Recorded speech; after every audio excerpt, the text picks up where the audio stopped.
It was raining again over Alvarado Ridge. The kind of rain that blurred everything, mountains, memories, even guilt. The forest seemed endless, heavy with mist. Every leaf shivered under the weight of water, and thunder crawled like a slow heartbeat across the sky. Leah kept her eyes on the road, the wipers fighting to keep up.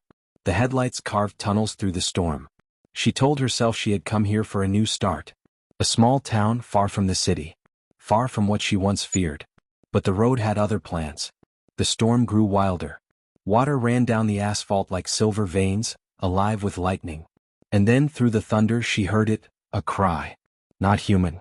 Not thunder. Something smaller. Fragile. Afraid. She stopped the car, heart pounding, and stepped into the rain. Cold needles pierced her face. Her boots sank into the mud. Down the slope of the flooded road, something moved, a tiny body struggling in the current. A cry swallowed by water. Without a thought, Leah ran. The river was cold enough to steal breath, but she didn't stop. Her hands reached, her fingers caught fur, wet, trembling, barely alive. She pulled the pup to the bank and fell beside it, gasping. It was small. Helpless. Its heartbeat fluttered against her palm like the wing of a trapped bird. But its eyes were amber. The same color she had seen years ago, the night that changed everything. She carried the pup home. The cottage was old, creaking with wind. Inside, she wrapped it in a towel, fed it with trembling hands, whispered to it though she didn't know why. And as she looked closer, her heart slowed. Its paws were broad. Claws sharp. Teeth slightly longer than a puppy should be. It wasn't just a dog. Part wolf maybe. Part memory. She should have been afraid, but exhaustion dulled her thoughts.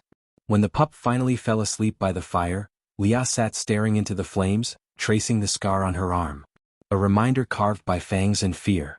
She hadn't spoken of that night in years, the night a wolf lunged from the fog, the night she lost her friend Clara to panic and blood and screams.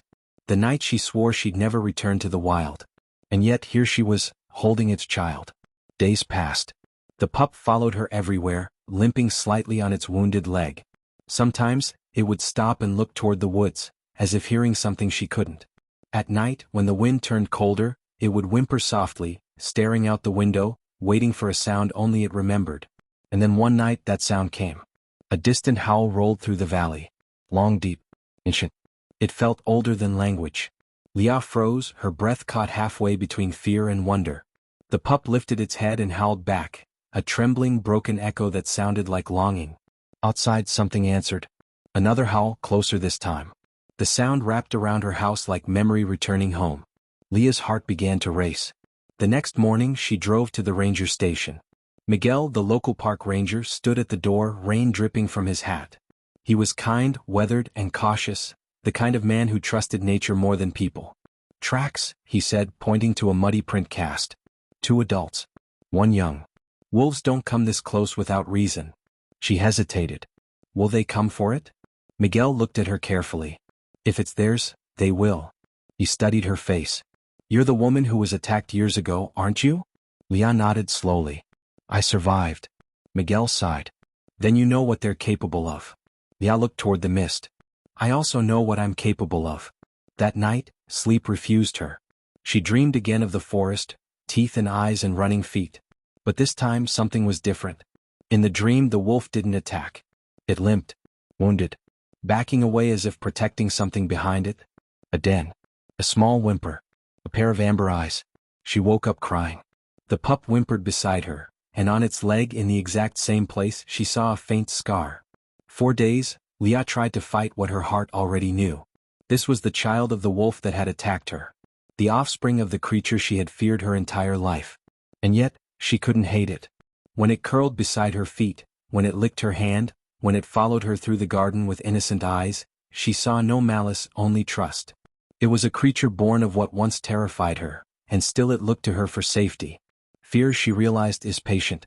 It waits in silence until love challenges it. And every night the howls came closer. One dawn, fog rolled through the valley, thick as smoke. Leah stepped outside, her breath visible in the cold. And there, across the field, stood a shape. Massive. Still. Watching. The alpha wolf. Its fur glistened silver under the gray light, eyes burning with memory. The pup barked once. The alpha tilted its head slightly, not in anger, but in something that felt almost like recognition. Leah couldn't move. She felt the past and the present collide in one silent heartbeat. Then the alpha turned and vanished into the mist.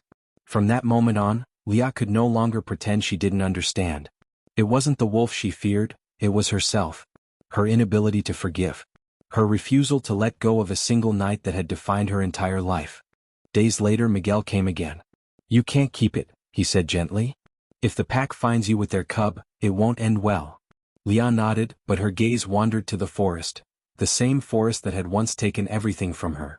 Now it called her back with whispers instead of growls. The howls no longer sounded like threats. They sounded like invitations. That evening, thunder rolled again, though the rain never came.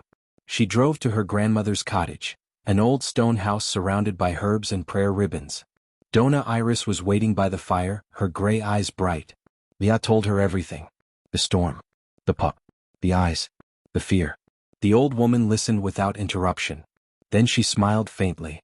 "You can't heal fear by running from it, Minhafilha," she said. "You heal it by returning what it took. Nature never keeps what was stolen, it always seeks balance." She handed Leah a small wooden charm, carved into the shape of a wolf, smooth from years of touch. "Take him back. And don't be afraid to look him in the eyes." That night, Leah didn't sleep. She watched the pup breathing beside her bed.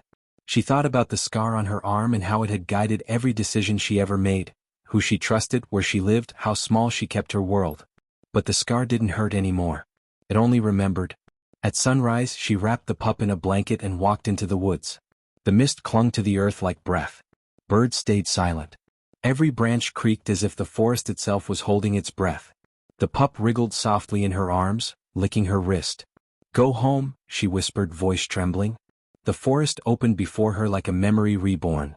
She followed a narrow trail lined with moss and ferns until she reached the cliff, the same one where the old attack had happened. The air smelled of rain and iron and forgiveness. And there, waiting on the ridge, was the alpha. Older now. Slower. But still powerful. Still proud. Its eyes met hers, and in them she saw not a monster, but a parent. Leah placed the pup down. For a moment nothing moved.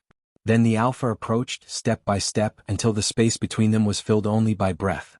The pup ran forward, pressing against the alpha's chest, tail wagging wildly. The alpha sniffed the pup's fur, then lifted its gaze to Leah. There was no growl. No anger. Only recognition. And something deeper, something almost like peace. Tears blurred her vision as she whispered, "I forgive you." The alpha blinked slowly, a faint shimmer of light in its eyes, then turned away. The pup followed, glancing back once as if to say thank you. The forest swallowed them both. And for the first time in years, Leah felt weightless. Free. Weeks later she returned to her work as a biologist. She placed camera traps deep within the ridge to monitor the pack's return. 4 days nothing. Then one morning the screen flickered to life. 2 wolves appeared, the alpha and the pup, now stronger, older, moving side by side through the dawn mist. They stopped before the lens, looking straight at her. A moment of stillness, almost human. Then they turned and disappeared into the rising light. Leah sat in silence, her hand pressed over her heart. A smile, faint and trembling, broke through her tears. She whispered, "We both survived, didn't we?" Outside, the forest swayed gently. The river murmured in the distance. Life hadn't forgotten her, it had only waited until she was ready to listen again. Because forgiveness does not mean forgetting what hurt us. It means understanding that pain too was part of the path. It means seeing the wolf and realizing, it was never the enemy, it was the mirror. And when fear is met with compassion, the wild finally becomes what it was always meant to be. A reflection of the heart that dared to forgive.